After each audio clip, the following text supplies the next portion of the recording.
Everything you've ever learned about generating leads and growing your business is wrong.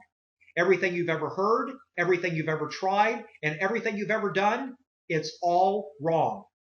What I want to do in this short presentation is teach you a system for marketing your business to a point where it becomes instantly obvious to your prospects that they would be an idiot to do business with anyone other than you at any time, anywhere, or at any price.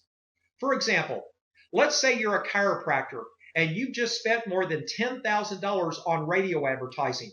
You spent an entire weekend with an audio crew in your office interviewing your staff, explaining your facility, and getting the entire production just right for prime time over the airwaves. And after all that work, effort, and expense, you ran the ad for several weeks. Your phone only rang 15 times, and those ads resulted in producing just one single patient at $1,900. How would you feel after investing $10,000 and winding up with a net loss of $8,100 you will never get back? Not to mention all the time, effort, and energy you wasted. But let me ask you this. What if you could take just $1,300 of that marketing budget and just by changing what your radio ad says, instead of getting just 15 calls resulting in only one sale, you could generate 137 calls, close 37 of those calls into brand new paying patients, each worth an average of $2,500, and you pocket a cool $92,500 for your trouble. That's what's called getting more results, making more money for the same time, the same money, and the same effort spent. What if we could systematically do this for you? Let me show you how to leverage what you're already doing and how you too can get those exact same results for your business just by changing the way you do all of your marketing and advertising. And I'm not talking about radical changes, just simple, common sense changes that enable you to exponentially leverage your marketing results. That $10,000 marketing budget the chiropractor was spending remained the same whether they were getting 15 calls or 137 calls. And I'm going to share with you exactly how you can accomplish these same results with your marketing and in the process, dominate your entire industry. In this short presentation, I'm going to teach you how to achieve massive leverage with your marketing, meaning simply that you'll make more money for the same time, the same money, and the same effort you're expending right now. Why will this enable you to dominate your local market? Simple. Most businesses simply don't know how to do this. They don't understand the tremendous untapped potential that lies within their marketing. Most businesses today spend some money on marketing and advertising and then decide that whatever results they get from that marketing is probably about as good as it's going to get. They realize that their results can fluctuate up and down, but they never imagine that results like the chiropractor, where they got 137 calls instead of 15, is even remotely possible. I'm here to tell you point blank that nothing could be further from the truth. The marketing system I'm going to teach you today is based on unchanging principles of human nature that dictate that people always want to make the best buying decision possible. And therefore, marketing's job, your job, is not to yak incessantly about how great you are or how low your prices are. Your job is to position your prospective buyers so they have total control over the decision-making process, based on them having enough quantity and quality of information to determine that they're receiving the most value for the price they pay. The system I'm going to teach you is truly a breakthrough in marketing and advertising, yet it's simple and easy to understand. We have thousands of client successes to prove that this works literally every time it's implemented properly, regardless of what business or industry you're in. I'm going to introduce you to some very common sense principles of marketing that you'll be able to instantly validate and embrace. Principles that will give you a clear vision of what your marketing is supposed to look like, and just as importantly, what it's not supposed to look like. I want to show you the fundamental formulas and strategies to not only make your marketing work better, but to enable you to create what we call competition crushing marketing. I want you to see how powerful all of this is, allow you to comprehend what the possibilities are for your business, and what a significant advantage you'll hold over your competitors when you implement it. So let's get started. There are two main components to any marketing plan: strategic marketing and tactical marketing. Strategic marketing is the content of your message. It's what you say and how you say it, including the concepts that you choose to focus on, the words and images you use to communicate those concepts, and the tone in which the message is delivered. Tactical marketing, on the other hand, has to do with the execution of the strategic marketing, such as placing ads, building a website, attending trade shows, and things like that. If I ask a business owner about their marketing plan, the answer almost always comes back in terms of tactical marketing. They send direct mail, run radio ads, create a website, those kinds of things. But the key to effective marketing is to master the strategic side, not the tactical. What you say in your marketing and how you say it are almost always more important than the marketing medium where you say it. Now, both are important, of course, but the real leverage is in the messaging itself, and that's the strategic side of marketing. In fact, when a marketing campaign bombs, the tendency is almost always to blame the marketing medium, like the TV or radio station, which is the tactical part of the plan, without any regard to how good or bad the strategy behind that marketing piece was. During this presentation, you'll learn how to say things in a way that will make a profound difference in your marketing results. This system has been successfully implemented in over 400 different industries, including business coaches, social media consultants, contractors, business brokers, accountants, financial companies, retail stores, real estate companies, home builders, restaurants, software companies, doctors, dentists, remodelers, internet companies, manufacturing companies, and anything and everything else you can think of. We've even used it to help a $10 per hour dog walker build his business to over $500,000. Our revolutionary new lead generation system works with all sizes of businesses, from startups clear up to Fortune 500 companies. But our true passion lies in working with small businesses averaging $2 million in revenue and below. This system will let you finally quit competing on price and start selling your product or service for what you're really worth. You'll drive in more leads and often see an increase in your advertising response by 2 to more than 100 times. You'll also convert a higher percentage of those leads and make your salespeople into superstars. You'll increase the amount of your average sale, and your list of clients that pay, stay, and refer will increase significantly. In short, you'll get a bigger bang for your marketing buck. But maybe best of all, you will finally have total control over your marketing and lead generation results. So let me ask you one simple question. What is the actual purpose of marketing? I mean, what is marketing really supposed to do? Well, in a nutshell, marketing is supposed to help facilitate your prospect's decision-making process. There are prospects out there that need to buy what you sell.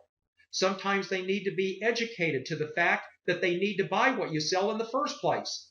And other times, they already know that they want to buy it, but they need help deciding who they should buy it from. Often, they think they might want to buy what you sell, but they have questions and concerns that need to be overcome before they'll pull out their credit card or checkbook. But consider this. Because these prospects are not experts in what you do, or their exposure to what you sell is quite low, they don't really know the relevant issues surrounding the purchase.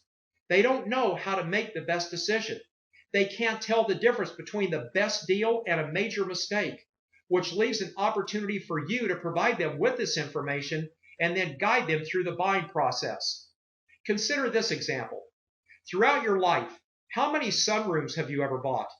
Have you bought 5, 2, 1, or like 99% of homeowners, 0? Let's assume you fall into that 99% group of people who have never bought a sunroom before. Do you have any idea whatsoever how to buy a sunroom? Can you tell the difference between a $10,000 sunroom and a $25,000 one just by looking at it? Well, of course you can't. Now realize that when people need to buy what you sell, they are, generally speaking, just as clueless about what you're selling as you are about sunrooms. So your job, simply put, is to facilitate your prospect's decision-making process. Listen, this is actually pretty simple. All prospects and customers want the exact same things. And it really doesn't matter what type of business you have. They want to feel confident that their money has been well spent and that their decision has been made to the best of their ability. They want to get the best deal. Not just the best price, but the best deal in terms of overall value. People instinctively want to make the best decision possible and not feel like they've got to second guess their buying decision. All you have to do as the marketer is figure out what's important to your prospects. Educate them as to what constitutes the best deal when it comes to buying what you sell. Remember value. And then show them quantifiable proof that you actually provide the best deal in terms of price and value. All this has to be communicated to them in a way that they'll pay attention to, believe in, and then take action on. When this occurs, the prospect gets what they really want from you. Complete confidence that they have actually made the best decision possible and that they have truly gotten the best value. But here's the problem. Instead of using marketing to educate and facilitate the decision-making process and build the case why a product or service is the best on the market, most businesses fill their marketing with self-serving jargon that's only a thinly veiled way to say, buy it from me because I want you to give me the money instead of my competitor. That's why people become jaded and why they resist marketing. They tend to either dismiss your entire marketing message or worse, they become skeptical and stop paying attention to the message altogether. Prospective buyers want and need to be educated so that they can feel confident when making their purchase decision, and no one's providing it. But here's the good news. The first one who does provide prospects with this information wins all the most profitable customers available. When marketing is done improperly, the end result is 100% predictable. You start to feel intense pricing pressure from your prospects, and typically you're forced to cave in, lower your prices, destroy your margins, and make way less money than you should just to stay competitive. And you get to spend more time at work and away from your family than those that are successful. Here's the brutal truth, and please don't be offended by this, but if you're always competing on price, it's your own fault. Your lack of marketing ability has led to a situation where there's no discernible difference between you and your competition. There have been no additional parameters or relevant issues introduced to educate your prospects as to what really constitutes the best value when it comes to buying what you sell. If you feel like you're always competing on price, it's because price is the only relevant variable that you've given your prospects to consider. From the prospect's perspective, all things appear equal, so they default to the business offering the lowest price. I'm about to show you how to fix that once and for all. Our system, simply put, is a step-by-step program for innovating and marketing your business. The system will allow you to first be better than your competition, and then second, do better marketing than your competition. This allows you to separate your business from your competition and become the obvious choice for your prospects to do business with. Consider this. There are actually two sides to your business.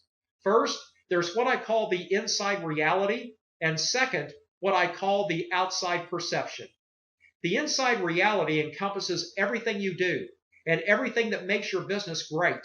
It's all of your skills, the people who work for you, your expertise, the way you service your customers before, during, and after the sale. It's your systems, your operational procedures, your commitment to excellence. It's your passion and the way you conduct your business on a daily basis. Add these all together and they equal your value to the marketplace. That's what I call the inside reality. So how's your inside reality? If you asked your customers why they buy from you, they could probably tell you something quantifiable, specific, and instantly obvious. They could point to a specific benefit they enjoy when doing business with you. Then they would say things like, that's why I do business here. That's why I refer my friends to come here. And that's why I'm a loyal customer. That's why I'm willing to pay more here and why I keep coming back. That's your inside reality. So your inside reality is all about what you do and what you are that allows you to perform better. However, your outside perception has to do with how customers and prospects perceive your company. The outside perception is developed through the interactions that your prospects and customers have with your business. Your customers will draw on their past buying experiences with you to form the outside perception of your business. But here's the problem. If you provide unmatched and unequal customer service and your customers absolutely love you, well, none of that matters to your prospects if number one, they don't even know you exist as an option, or number two, they see your marketing and advertising, and because of your inability to market your business properly, their perception is that you're no different or no better or no worse than your competitors. I would estimate that well over 95% of all businesses are completely inept when it comes to marketing. And the end result is that your inside reality and your outside perception are perceived to be different. You see, regardless of how good you are, regardless of your inside reality, your prospect isn't going to be able to figure out your true inside reality based on your marketing. You simply appear to be just another business that sells whatever it is that you sell. And don't say, well, that's okay because I have a salesperson, and when they get in front of my prospects, they'll be able to educate them and close the sale. Listen, that's a great theory, but I can flat guarantee that even your best salesperson is never going to close a prospect who doesn't know you exist, and therefore never bothers to contact you in the first place. Remember the chiropractor? 137 calls versus 15 calls? That's an extra 122 calls a month. People who were not calling this chiropractor prior to changing his marketing. How can you close people who never contact you? Obviously, you can't. That's why your marketing must do the heavy lifting for you. Let your marketing deliver eager, qualified prospects to your sales funnel. But here's even worse news. Competition today is more fierce now than it's ever been. How many competitors do you have right now in your business? Because that's how many choices your prospects have. And that's how many additional businesses they have to sift through and filter through as they attempt to reach a buying decision. And by the way, the internet has only made the problem worse. Have you noticed lately that everyone's going bonkers for online marketing? SEO, pay-per-click, Facebook, social marketing, and rightfully so. Most prospects are so busy these days that most of them start their buying process by researching online. But here's the sad reality for businesses that are advertising online. They spend a ton of their time and a ton of their effort and money just to get prospects to their website. And guess what their prospects see when they get there? The same old lame junk like service, quality, and dependability that they saw in their lame brochure before the internet was invented, as well as the same lame junk that all their competitors have on their websites. These businesses then curse their high bounce rate, and they try to figure out how to get better qualified traffic to visit their site. The reality is that they're probably already getting enough qualified traffic to their site, but they fail to realize that it's their lame website that's not converting their prospects that's the real problem. Everyone looks at the internet as the end-all be-all to all of their marketing problems. But the reality is that the internet is just another medium to screw up your marketing with bland messages that do nothing to facilitate the decision-making process of your prospects. Yes, the internet is an important tool in your marketing arsenal, but you need to have a great website. And that means you better fix your strategic messaging that I've been talking about, or you're going to fail. You know, there's an old saying that goes like this. If you want to know why Jane Doe buys what Jane Doe buys, you've got to see the world through Jane Doe's eyes. But the problem is that while most businesses are very good at knowing what Jane Doe wants, because they aren't communication experts, they don't have the ability to communicate through their advertising and marketing their inside reality to the outside world. They can't lead their prospects to say, I would be an idiot to do business with anyone other than you at any time, anywhere, or at any price. We've been successfully generating leads for business owners now for more than 20 years. And it's been my experience that most businesses could stand some improvement in both their inside reality and their outside perception. But for some reason, they struggle the most with their outside perception. In other words, they've got great businesses. Most of them offer exceptional value. They have a good inside reality. But with all the competition that exists, they have a major problem differentiating themselves from the rest of their marketplace. They're simply not getting the value of their business across to those on the outside looking in. And what about you? What's your outside perception? Go grab your marketing. Look at your ads. Take a look at your website. Is it instantly obvious, specifically and quantifiably, what makes you better and unique and different? Do you show your prospects how to judge your industry, what factors they need to consider when deciding what to buy, and how you provide greater value than any of your competitors? You'll realize as these concepts start to sink in that the crux of most marketing problems, including yours, can be wrapped up in this one simple statement. Most businesses' outside perception is not an accurate reflection of their inside reality. So I'm going to show you why this is happening and what you can do to fix this for your business forever. I told you at the beginning of this presentation that everything you know about generating leads and growing your business is wrong. Let me clarify what that statement means based on what we've discussed so far. Everything you currently know about marketing does not effectively allow you to accurately and succinctly portray your inside reality to the outside world. This is a product of decades of being conditioned to do marketing the wrong way. In the very early days of advertising, and I'm talking the late 1800s and early 1900s, much of the advertising that existed back then was comparative in nature. Ads wouldn't just say, hey, we're better. They'd say, we're better, and here's exactly why, based on this and that.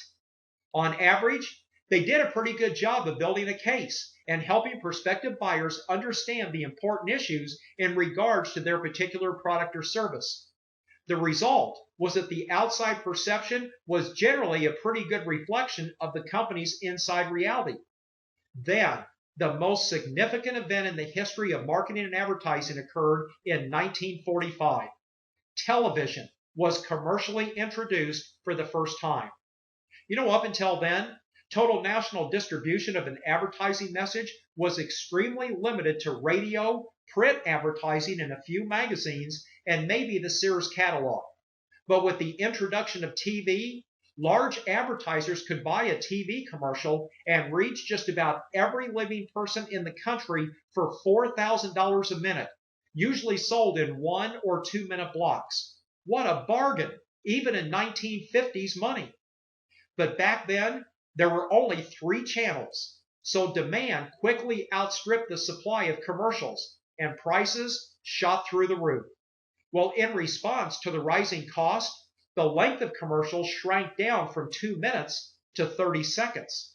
Now, this meant that advertisers had less time to educate us to the important and relevant issues and build a case as to why they were different or better or unique. So instead of attempting to use shorter ads that highlighted their comparative benefits, advertisers changed tactics and started using slogans. That change made it harder and harder for the company's outside perception to accurately reflect its inside reality.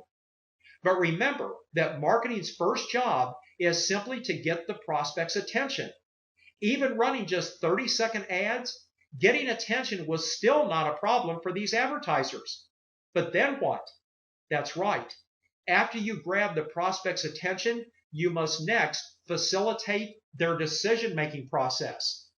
Companies and their ad agencies found that this was a lot harder to do in only 30 seconds. But they also found out that they really didn't need to do it, because the number of real competitors, that is, the number of competitors that could actually afford to advertise on TV and run ads against their ads, was wonderfully few. They could spend a ton of money running 30-second ads and win by default. Now, if there happened to be 2 or 3 major competitors jockeying for the same prospects, like Pepsi and Coke, well, that was fine, because there was plenty of business to divide 2 or 3 ways. The bottom line is that a company's inside reality and outside perception didn't really have to match up. The lack of a substantial number of choices eliminated this necessity. So the focus for all marketing and advertising shifted to simply getting the prospect's attention. Well, that's when advertising lost its penchant for selling and instead shifted its focus to creativity. The idea now was to get in the customer's brain with something creative that would stimulate them and cause them to recall the product later on when they needed it. That's when slogans became the de facto marketing standard that is still in use today. 15 minutes can save you 15% or more on car insurance. Breakfast of Champions. Home of the Whopper. How about this one? Is it live or is it? That's right, Memorex. How did you know that? That commercial hasn't run since the 1970s. This new creative approach took over advertising as we know it, and it soon began to filter into all other advertising media, including radio, Google AdWords, newspaper, magazines, billboards, yellow pages, website, you name it. Once this new creative message was in place, the big companies opened up their checkbooks, spent lots of money, and basically gave people no other option but to remember their message. And after hearing things go better with Coke for the 8,000th time, you're going to remember it whether you want to or not. We call this C&R advertising. C for creativity and R for repetition. Create an ad that is unusual, weird, shocking, funny, emotional, and so on.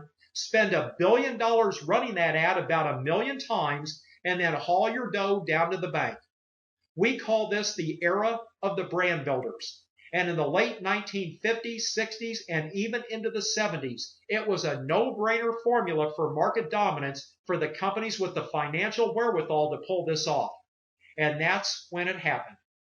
Ad agencies started running this formula for all of their other clients, even the ones that were smaller and did not have deep pockets.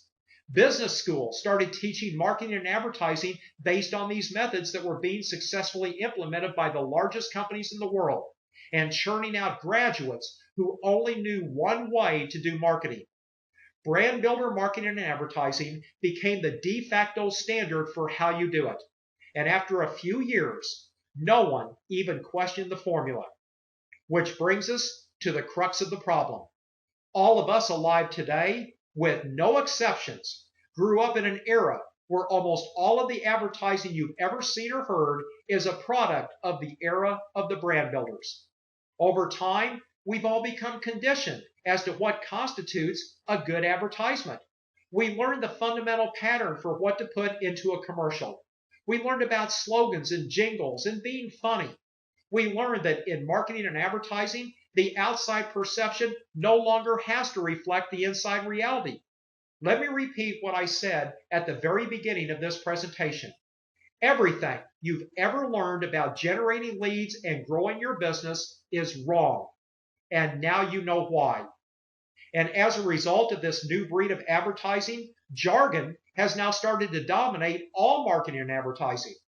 Think of jargon as words or phrases that are drearily commonplace and predictable, that lack power to evoke interest through overuse or repetition, and that are nevertheless stated as if they were original or significant. In advertising, you see and hear jargon all the time. Since businesses only have 30 seconds to try to convey what makes them special, they lump everything into jargon, such as largest selection, most professional, lowest prices, highest quality, best service, fastest, most convenient, largest in the state, more honest, we're the experts, we specialize, works harder, gets the job done right the first time, and been in business for 4,000 years. Now listen, I'm not saying that you shouldn't be those kinds of things. Those actually make up the foundation you want to build your business on and your inside reality on. But consider this. If my marketing says that I offer high quality and great service, isn't that drearily commonplace and predictable? Doesn't it lack power to evoke interest through overuse or repetition? Isn't it nevertheless stated as though it were original and significant? Does my inside reality, what really makes me good at what I do, does that really shine through? Can you tell specifically what makes me valuable to the marketplace when I say highest quality or best service? See, you simply can't describe, demonstrate, exhibit, reveal, or display your inside reality using jargon. It's impossible. And unfortunately, the end result is an outside perception that you're no different than anyone else. There's absolutely no distinction, no separation, and no differentiation. None. You just flat out can't make your inside reality and outside perception match up when you use jargon like this. In fact, let me give you several ways you can easily and quickly evaluate your own marketing to see if you're getting caught up in the jargon trap. Jargon evaluation number one is what we call, well, I would hope so.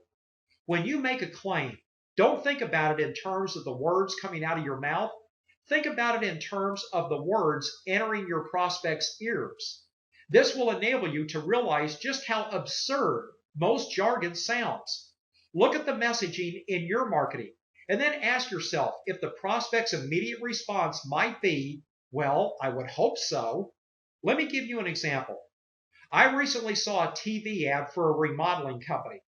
Throughout the ad, they continuously emphasized the fact that their work was of the highest quality. It was fairly priced, and they guaranteed 100% satisfaction. Well, I would hope so. Would you hire any remodeler who didn't provide all of those as a standard part of their service? Of course not. This is all jargon, drearily commonplace, lacks power to evoke interest through overuse or repetition. How about this one from a consulting company? Our training leads to change. We increase the productivity, performance, and profit of your company. Well, I would hope so. Does anyone hire a consultant for any other reason than to do those things?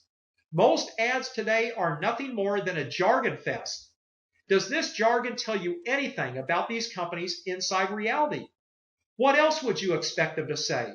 Everyone's always going to say wonderful things about their company if they can get away with it.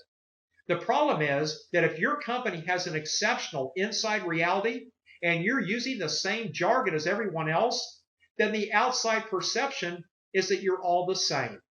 And that's when prospects default to the company offering the lowest price. Price now becomes the only determining factor.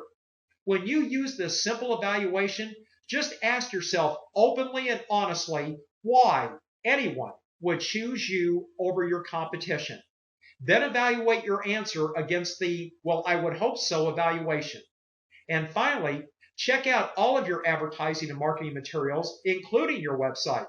Do they pass the, well, I would hope so evaluation? Or are they all chock full of jargon? If they fail, then you need to make changes. Let me provide you with a second evaluation technique. It's called Who Else Can Say That? This is similar to the first evaluation technique, and it's also a product of the era of the brand builders. Pay very close attention to this one. Stop thinking in terms of who else can do what you do.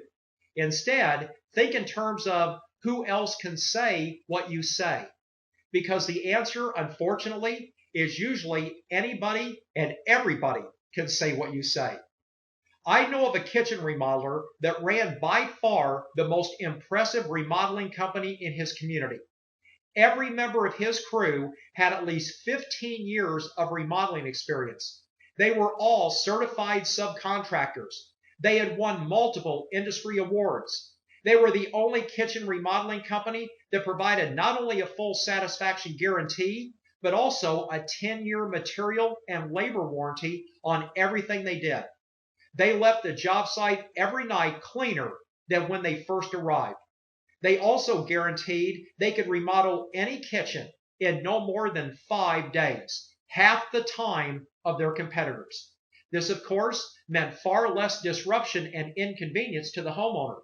In short, their inside reality was literally second to none. But they had a huge marketing problem. Their marketing looked virtually identical to all of their far less worthy competitors. Their marketing said things like certified subcontractors, guaranteed satisfaction, and then a long laundry list of the work they performed, such as new cabinets installed, complete kitchen remodeling, and so on. Oh, and get this, they accept Visa and MasterCard. Well, I would hope so. But then ask this question. Who else can say that? When the owner of this remodeling company was asked that very question, he got really defensive. He said, there's no other remodeler that can begin to match the work we do. Our subcontractors are far and away the best there is. No one, and I mean no one, can say what we say. Now, understandably, this contractor was extremely passionate and protective when it came to the superior company he had worked so long and hard to develop over the years. So finally, to try to get the point across to him, he was asked to pull up the websites of his 5 biggest competitors and see what all of them were saying on their home page. Let's just say that his jaw hung open for about 2 minutes straight before he finally pointed to the screen and said, "Oh my gosh, look at this other company's website. I know this guy. He's terrible. But his site says the exact same thing as mine. In fact, I think he copied my site word for word." He looked at the other remodelers and saw that all of their websites were virtually identical to his. So remember, it's not who can do what you do. It's who can say what you say. And if your marketing is full of jargon, then sadly, that answer is all of your competitors can. Let me give you one final jargon detection technique. It's called the scratch out write-in test. Take a look at your brochure, advertisement, or website. Now, scratch out your name and write in your competitor's name. That's it. If the marketing is still valid, if the website still conveys the same basic message, if there wouldn't need to be any additional changes, then guess what? You just failed this test. This evaluation can be very revealing. Most businesses discover that they run fairly high on the jargon meter. You may find that your inside reality, excellent as it may be, is nowhere to be found in your marketing messaging. It's all but lost in a sea of jargon and completely invisible to your prospects. Listen, is this making sense to you? Is it evident that this might be a problem for you now and a tremendous competitive advantage if you could figure out how to fix this for your own business? So let me show you how to fix this. Let me explain how you can follow a very simple process we call the conversion equation. And when you do, you will eliminate jargon forever. I'm going to show you how to become a communications powerhouse. Make your outside perception become an excellent reflection of your inside reality, and finally begin to get the results from your marketing that you should be getting. The conversion equation has 4 main components. Let me start with a brief introduction, and then I'll go into more detail. The first component of the conversion equation is called interrupt. This is simply the process of getting qualified prospects to pay attention to your marketing. This is often accomplished by affecting the prospect emotionally. Sounds simple enough, doesn't it? Unfortunately, it's a lot more difficult to pull this off in real life, unless you understand what you're about to learn here. The second component is engage. Once the prospect is interrupted, it's critical to give the reader the promise that information is forthcoming that will help the prospect make the best decision possible, or in other words, facilitate their decision-making process. This is also best accomplished on an emotional level. The third component is educate. Once you've interrupted and engaged the prospect, you have to give them information that allows them to logically understand how and why you solved that emotional problem. This is accomplished by giving detailed, quantifiable, specific, inside reality revealing information. This turns the corner from an emotional sale, remember, you interrupted and engaged them based on an emotional hot button, to a logical sell. Now, this is easy to do if you just follow this conversion equation. And the fourth and final component of the conversion equation is the offer.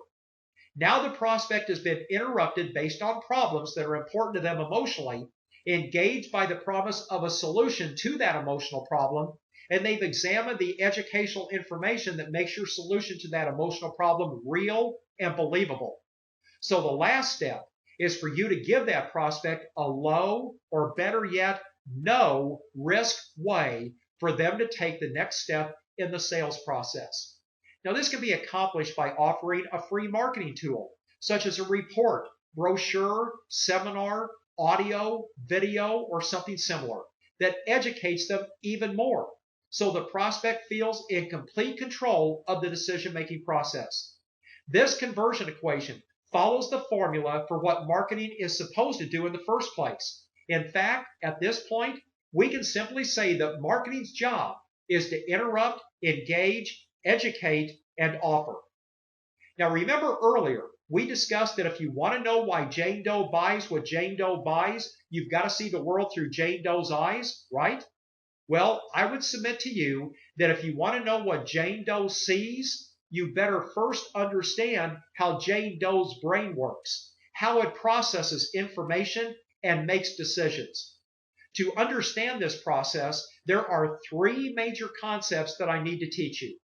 Three concepts that no one else in the world of marketing understands, but three concepts that will make all the difference in the world in your marketing's effectiveness, and more importantly, in your company's profitability. The three things you need to know about Jane Doe's brain are downtime, uptime, and the reticular activation system, also known as the reticular activator. Let's begin by discussing that first concept called downtime. Simply put, this is the hypnotic state of running automatic patterns that allows your brain to perform habitual tasks without any conscious thought. You do this all the time. For instance, have you ever driven to work and when you got there, you don't remember making the trip? That's downtime. This occurs because driving to work is an habitual pattern that you run so frequently that you don't have to consciously think about it. Have you ever stepped out of the shower and couldn't remember if you shampooed your hair or not? Your brain performs all of these daily routine functions with no conscious thought. Now, here's what downtime means in marketing terms. People see and hear ads with their eyes and ears, but they don't notice them on a conscious level. If you open a newspaper, you'll be looking at maybe 70% ads and only 30% bona fide news articles.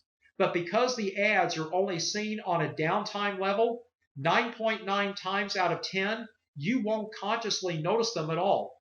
All you consciously see is the news, which is what you were there for in the first place. The second concept is what's known as uptime. This is the brain's state of alertness or active engagement. It's like when you're driving on the freeway in a heavy thunderstorm, your hands firmly gripped on the wheel at the 10 and 2 o'clock positions, and your pupils are as big as saucers. You're sensitive and responsive to everything around you. You're in uptime when you're watching a horror movie and you hear the music building to a crescendo in anticipation of something scary happening. You can think of uptime as your brain going on alert mode. But here's what uptime means when it comes to your marketing. When your prospect is in uptime mode, they consciously notice your ad or marketing piece, and they're open to your suggestions and solutions. Something captures their attention and compels them to keep paying attention. The key to marketing is to get your prospect out of downtime and into uptime. We want to shake them out of their natural subconscious haze, where they never see your ad or marketing piece, and into uptime, where they are fully conscious and aware of what you're trying to communicate to them. Once you understand how to do this, you'll have the ability to make a fortune with your marketing. But to completely grasp this model, you've got to learn the third major component or concept about how Jane Doe's brain works, which is called the reticular activator. The reticular activator is the part of your brain that's on the lookout 24 hours a day, 7 days a week, even when you're asleep. It constantly scans the environment looking for things that fall into any of these three categories. Things that are familiar, things that are unusual, and things that are problematic. When the brain detects any of these three categories on a subconscious level, it sends a message over to the conscious side of the brain and says, hey, wake up. There's something here you need to pay attention to. And by the way, whatever those familiar, unusual, or problematic things are, we call them activators. In short, your brain on a subconscious level is constantly on the lookout for activators. It's searching for things that are familiar, things that are unusual, or things that are problematic. In other words, things that demand a conscious response. Whenever it finds one, it pokes your conscious brain and snaps it out of downtime sleep mode and into uptime alert mode. Let me give you an example of the raw power of your own reticular activator. And please don't get mad at me for what I'm about to do to you. But I'm going to permanently embed this example directly into your reticular activation system. And I guarantee that you will remember this for the remainder of your life on this planet. Seriously. So here we go. I'm certain that at some point over just the past several weeks, you've glimpsed a FedEx truck making its deliveries. FedEx has been in business since June 18th, 1971. That's a lot of years those trucks have been driving around town. So let me ask you a question. How many times have you seen those FedEx trucks? Over the 40 plus years they have been in business, I would wager to say you have seen their trucks a minimum of 1,000 times. So here's question number 2. Have you ever seen the hidden message within the FedEx logo? Yes, that's a serious question. Did you know that there is a hidden message within every FedEx logo? Now, if you're saying right now, that's impossible. You've seen that logo thousands of times, and you certainly would have noticed a message in there at some point in time. Well, then join the crowd. 99% of the population have never seen that hidden message. Ready for me to tell you where it is?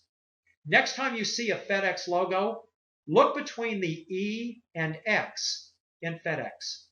You will see an arrow pointing to the right. It's as plain as day. And yet very few people have ever detected it over all these years. And guess what?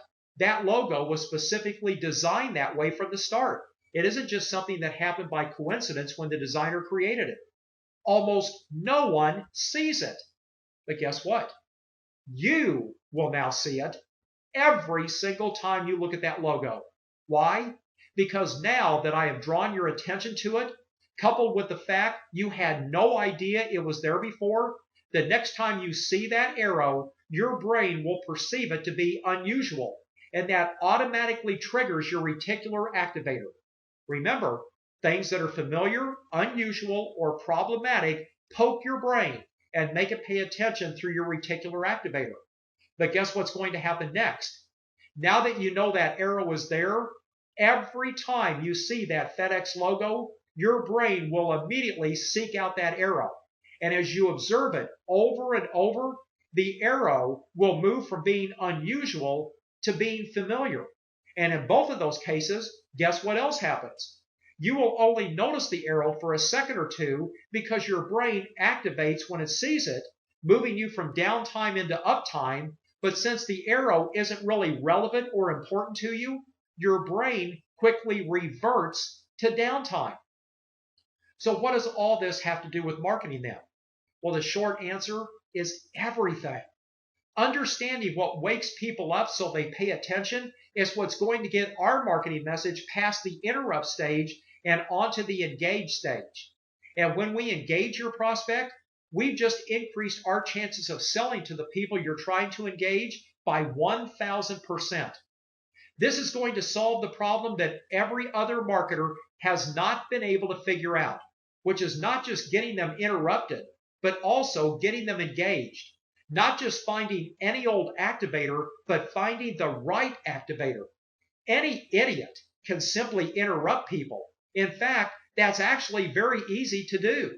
The so-called marketing gurus over on Madison Avenue do that all the time.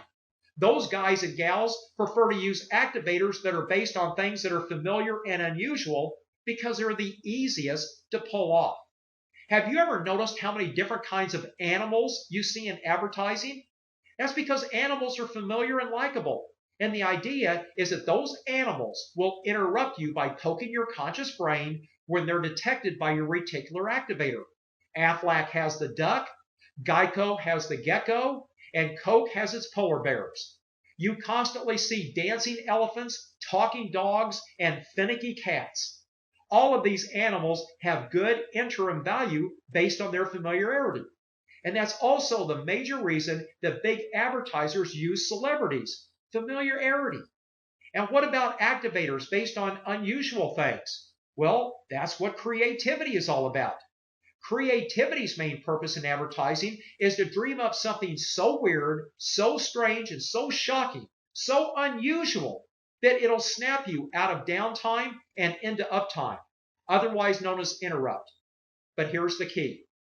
Here's what no one else seems to understand, and what may just be the most important thing you'll learn in this presentation.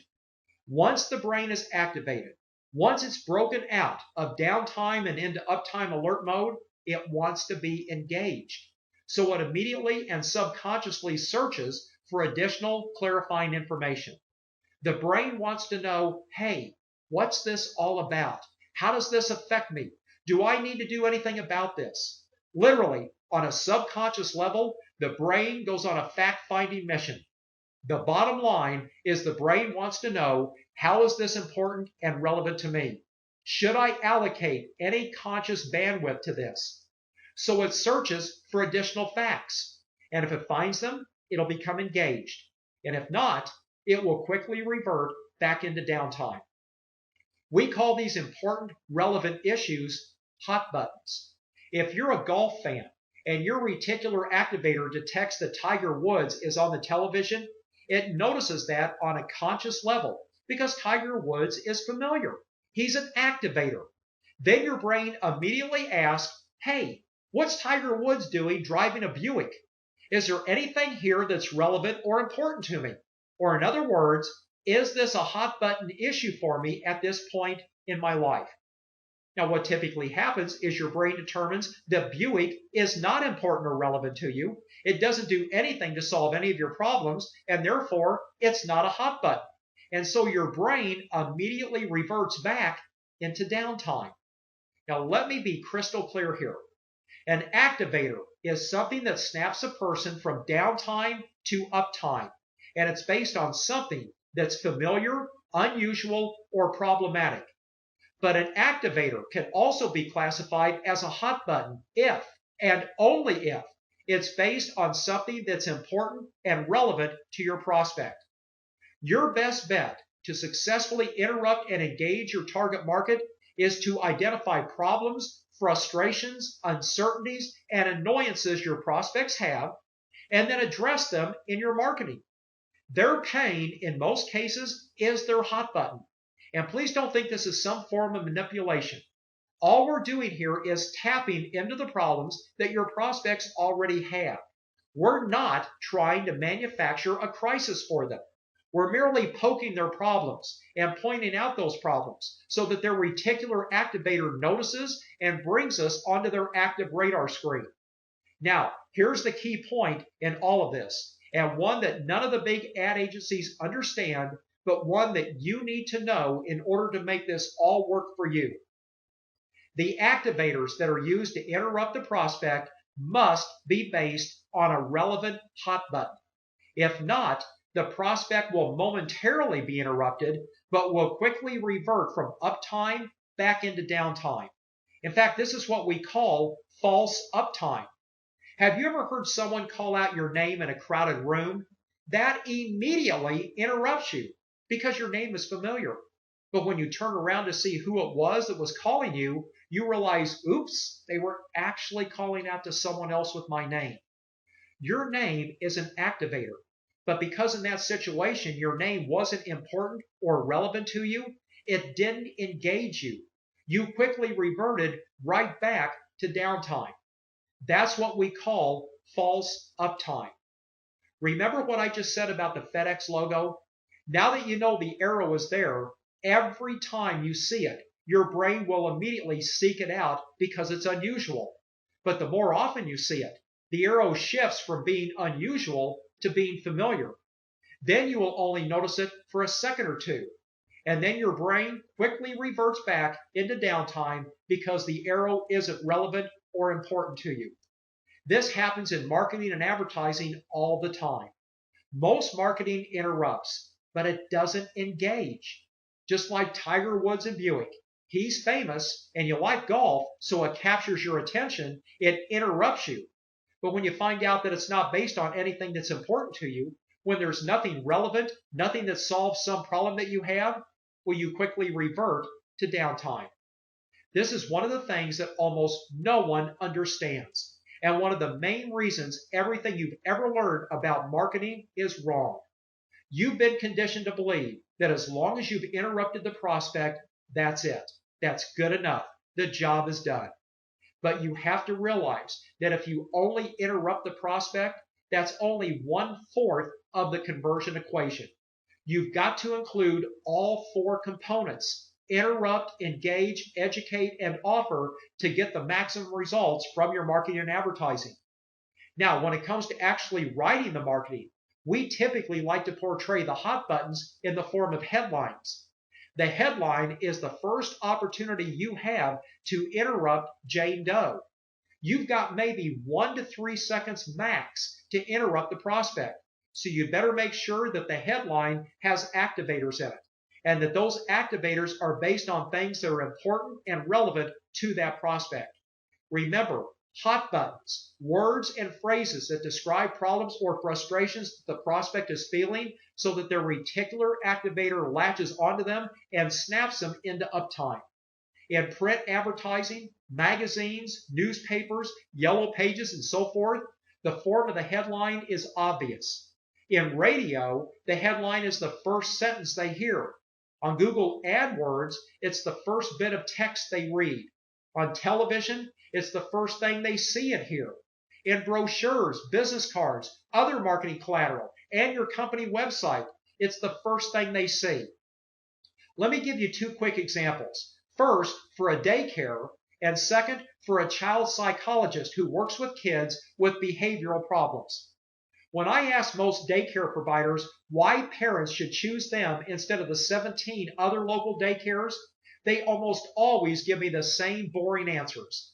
High quality, attention to detail, we supervise our staff better, we're honest, we've taken care of more than 200 kids, and so on. Nothing but jargon. Unfortunately, this exact same jargon shows up in boring, ineffective headlines. For instance, when I looked at the marketing of various daycares, they said things like this: safe, nurturing, and creative environment. Optimize your child's development. Acclaimed by thousands of parents. Accredited by industry professionals. A leader in early childhood care and education. Those were all real headlines from real ads. Jargon and more jargon. But note this as well. These headlines all speak to the daycare, not to the prospect. You could place the word we in front of all of that jargon and it would fit perfectly. We optimize your child's development. We're acclaimed by thousands of parents. We're accredited by industry professionals. Prospects don't care about the daycare. They care about themselves and their kids. And none of those headlines address the problems or concerns of the parents, do they? If you really want to interrupt Jane and John Doe, you've got to use much more powerful language than that to get them to respond on an emotional level. Now, how about this headline to effectively communicate the concept of a safe, nurturing, and creative environment? Ever felt like your daycare treated your child like a number instead of a little person? Or how about this one, to convey being a leader in early childhood care and education? Is your daycare's idea of good educational curriculum watching Barney on TV? Or this one, introducing a daycare center that doesn't consider mac and cheese to be one of the 4 major food groups? All 3 of these headlines work in tandem with close-up pictures that work to reinforce this powerful and compelling messaging. That headline that said, "Ever felt like your daycare treated your child like a number instead of a little person?" Well, next to it is a 4-year-old child sitting in the corner with his head buried in his hands, crying. Talk about powerful, emotional, and compelling. Talk about interrupting. See how these headlines speak to the issues of the prospect instead of the daycare? See how they reflect a fanatical attention to detail that is the foundation of this daycare's inside reality? Well, of course you do, because it's obvious. Now, what about the child psychologist who works with kids with behavioral problems? Most of these types of professionals say things like, well, we offer parenting advice and resources. We can help get your child under control. Learn the secrets of well-behaved children. As a parent with an out-of-control child, why would I want to know the secrets to well-behaved children? See what I mean when I say that no one is getting it? That everything you know about marketing is wrong? If you have a child that embarrasses you in public, that is basically uncontrollable and unmanageable, then aren't you desperate for a solution for that behavior? So what if the child psychologist used this headline? Are you sick and tired of the yelling, screaming, and belligerent attitude of your child? Doesn't that immediately address the conversation going on in the heads of these parents? Won't that headline immediately interrupt them and knock them out of downtime and into uptime? Well, of course it will. Consider the example of a moving company. Most movers ads and websites have headlines that say something brilliant like moving. Most of them have their company name for the headline along the top of their website and marketing material, or local and long distance. Why in the world would you ever say something like that? However, by changing their marketing so it followed the conversion equation, their new ad and web copy pulled an astounding 12 times more than their original ad. They went from averaging just 70 calls per month to 955 calls. And their conversion rate skyrocketed from 16% to 68%. Let me put this another way. This moving company, just by changing what their ad said, went from generating 11 sales per month to a whopping 649 sales per month. Their new ad generated so much new business, they had to partner with 4 of their competitors to help them handle the demand for their services. Oh, by the way, those same 4 competitors bought out that moving company 9 months later for $2 million, all due to following the conversion equation in their marketing. So what exactly was it that generated these fantastic results? Well, their new ad and website featured a headline that said this: last year, over 4,350 complaints and lawsuits were filed against moving companies in Dallas. Got your attention? You bet. Because it hits on the prospect's hot buttons of uncertainty and problems that might arise when they move. They then go on to describe what to look for and what to watch out for when moving. It educates the prospect as to what standards they should use to find the best value when hiring a moving company. Okay, to wrap up this discussion about interrupt and engage, let me address the topic of engage specifically for just a moment. To successfully engage, all you have to do is use a headline or a subheadline that promises the reader that if they will keep reading or listening to the ad, that they will get information that will facilitate their making the best decision possible. Now, not sales information, not here's how great we are information, but rather bona fide decision facilitating information. Sometimes the headline itself will engage, but more frequently, it's a subheadline that makes the promise to educate and therefore engages. Let's go back to the daycare ad and continue that example. Remember the one that had the headline that said, "Ever felt like your daycare treated your child like a number instead of a little person?" The follow-up engage subheadline would simply say, How to ensure your child gets personal, loving, caring, one-on-one attention at daycare. Or the headline that said, is your daycare's idea of good educational curriculum watching Barney on TV? The follow-up headline that engages says, how would you like your child to be reading at a first grade level before starting kindergarten? In both cases, these subheadlines clarify the first headline and let the reader know that if they keep reading the ad, they can expect to find specific details regarding each of these major hot button issues. In short, these subheadlines engage. The child psychologist that used the headline, "Are you sick and tired of the yelling, screaming, and belligerent attitude of your child?"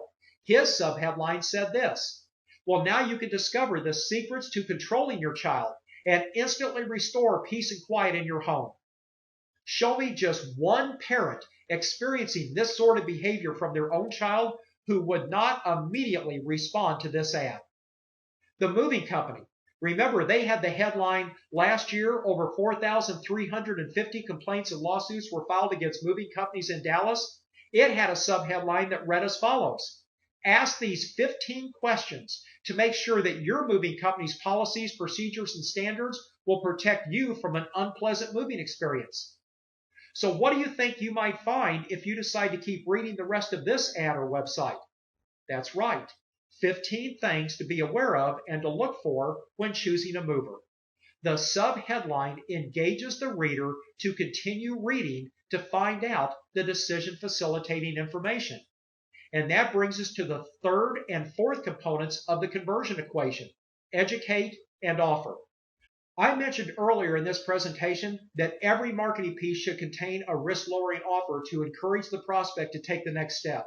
And that offer should generally be to receive additional information, or in other words, to further educate the prospect and to build your case. Now here's the real key to success in marketing.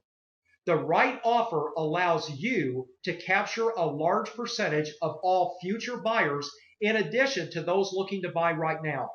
There's an educational process that the prospect goes through from the moment they begin thinking about buying your product or service to the point where they actually complete the purchase. Most marketing only caters to those now buyers who will be making a purchase decision in the very near future, and does nothing or very little to educate those who are just thinking about it right now, but who might buy later. Well, here's the problem with that. At any given moment, the number of prospects who are ready to buy right now represent no more than 1 to 5% of all those who are ultimately going to buy what you sell. You've got 95 to 99% of your prospects who are in the thinking about it and gathering information mode. But when they're attempting to gather information, you don't give it to them. This is where the fourth component of the conversion equation becomes absolutely huge.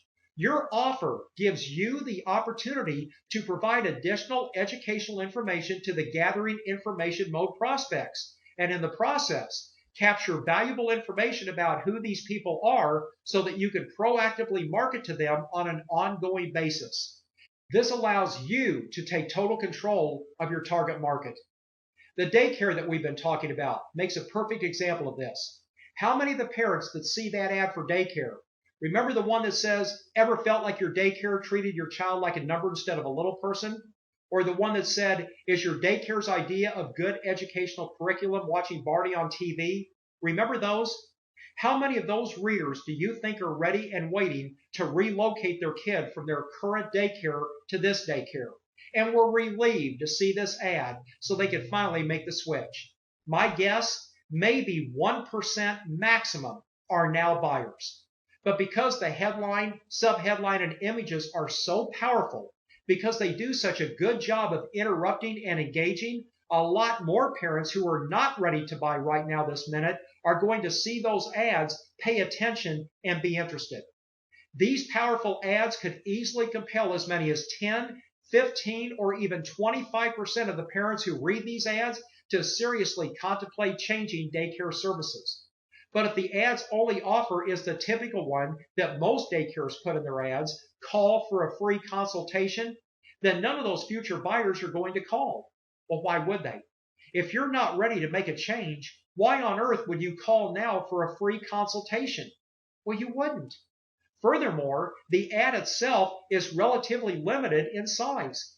The daycare can't possibly cram their entire case with all of its associated evidence right there in the ad. It just won't fit. This is why we would recommend that the daycare provide what we call an informational offer. What if they offered everyone who calls a free report titled 10 Things Your Daycare May Not Tell You? This report uncovers the 10 critical areas all parents must know and investigate before they place their kids with anyone offering daycare services. This revealing report compares the 17 most popular area daycares against each other in all 10 of these areas, saving the parents their time, effort, and energy when making that all-important decision as to who will watch their child. But here's the really neat part about having this type of offer. When the parents do call in or go online to request the free report, the daycare can now capture that prospect's contact information and proactively market to them from now until forever. Then the daycare could set up what we call a drip campaign to consistently and repetitiously follow up with these interested parents and keep providing them with additional decision-making information until they finally become ready to buy. Depending on what you sell and the specific situation, there are actually 8 different types of informational offers that we create and offer your prospects. And if we want to dominate your marketplace, we've got to get your offers right as well. Hopefully, this is all coming together for you now. Interrupt, engage, educate, and offer make up the conversion equation. And that equation is literally the backbone of all the incredibly successful marketing campaigns that we've ever put together. So let's go ahead and wrap this up. You can probably tell from the depth of information in this presentation that we have a bona fide step-by-step system that helps business owners just like you become financially free using superior marketing that makes your phone ring. Remember earlier, I said that our system works for big Fortune 500 kinds of companies? Well, our passion doesn't lie with helping huge, soulless corporations. Our passion is for you, the small business owner, who has to scrape, fight, and battle every day just to earn a living. I'm offering our system to you as a way to reach the ultimate pinnacle of life, financial freedom for you and your family, along with the ability to do whatever you want with your time and money. After all, you more than likely started your business because you have a true passion yourself for what you do. But when your marketing is ineffective, owning your own business can become no more than working a poorly paying job. Compelling and successful marketing can provide you with the financial freedom to pursue your real, true ambitions in life.